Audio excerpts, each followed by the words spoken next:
Em nome do Pai, do Filho e do Espírito Santo. Amém. Irmãos e irmãs, seguimos o nosso projeto Salmos. Hoje continuando com o Salmo 44. Em algumas versões bíblicas, o Salmo 43, 44. Esse mais um salmo de um dos filhos de Coré. E é um salmo, a princípio, estranho. A oração que esse salmista faz perante o Senhor. Porque aqui ele inicia este salmo declarando que reconhece as maravilhas do Senhor. Que ao longo da história do seu povo, eles reconhecem que tudo que esse povo conseguiu e realizou de feitos e prodígios foi porque o Senhor estava à frente deles, combatendo no lugar deles, repelindo os inimigos, fortalecendo o seu exército, que geralmente era muito menor do que os outros. É tanto que você lê os livros lá de Reis, os livros antigos, o povo de Israel, o exército de Israel sempre era muito menor do que o dos outros povos que vinham contra eles. E mesmo assim, Deus combatia por eles e eles sempre venciam. E por isso que aqui em alguns vezes, nos primeiros versículos, ele vai dizer: ó Deus, com nossos ouvidos ouvimos, nossos pais nos contaram a obra que realizaste em seus dias nos tempos antigos. Com tua mão os plantaste, despojando nações, tu os expandiste, afligindo povos, pois não foi com sua espada que tomaram posse da terra, nem foi o seu braço que os salvou, mas foi a tua mão e o teu braço e o esplendor do teu rosto, porque te agradaste deles. Então, ele reconhece aqui que tudo que o povo de Israel conseguiu foi por obra do poder de Deus, da presença real de Deus que combatia e que estava junto com o seu povo.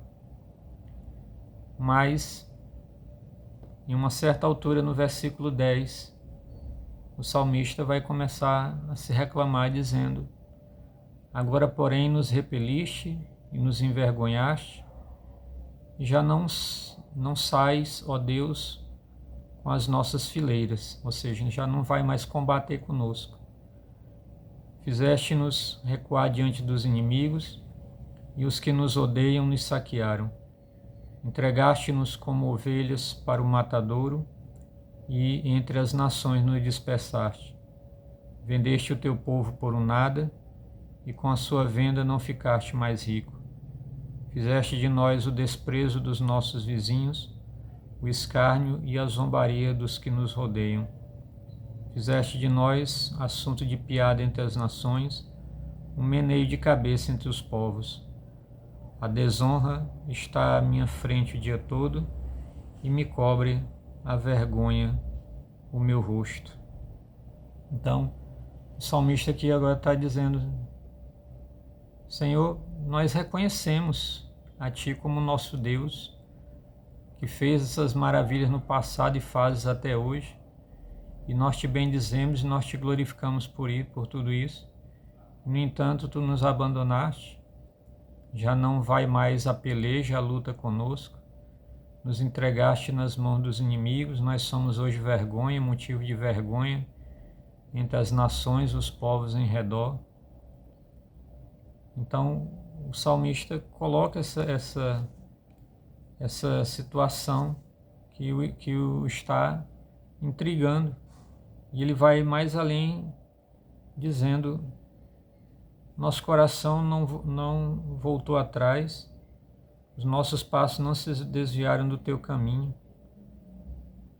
E tudo isso caiu sobre nós, sem que de ti nós tenhamos esquecido e não renegamos a tua aliança.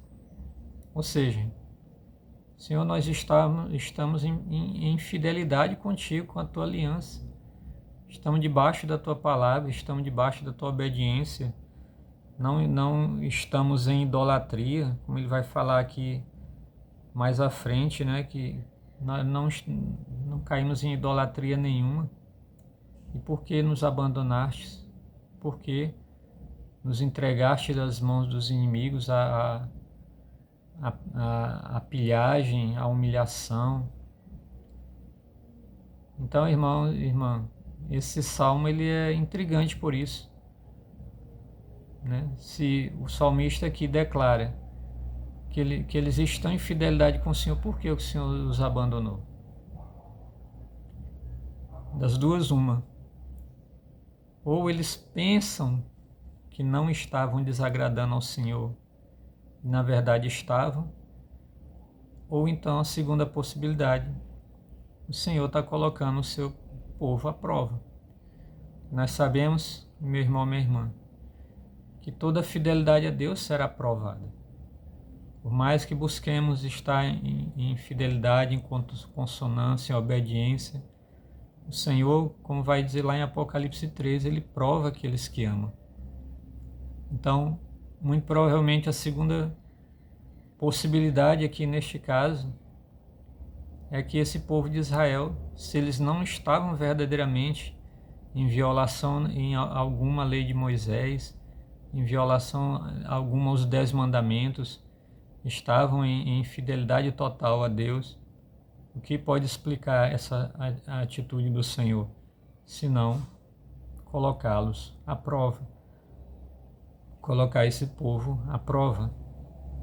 E assim aconteceu naqueles dias, assim acontecerá a cada geração, com cada pessoa em particular.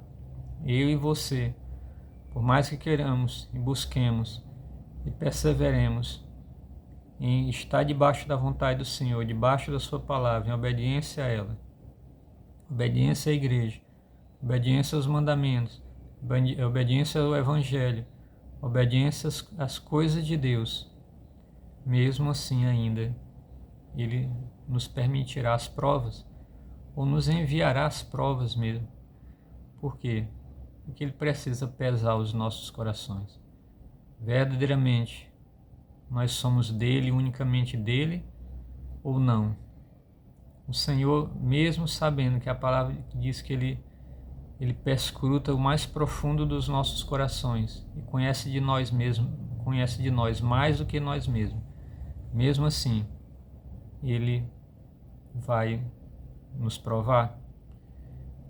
Isso não é porque é um Deus maldoso, isso é porque é um Deus amoroso. Ele quer verdadeiramente ao lado dele aqueles que verdadeiramente vos amam.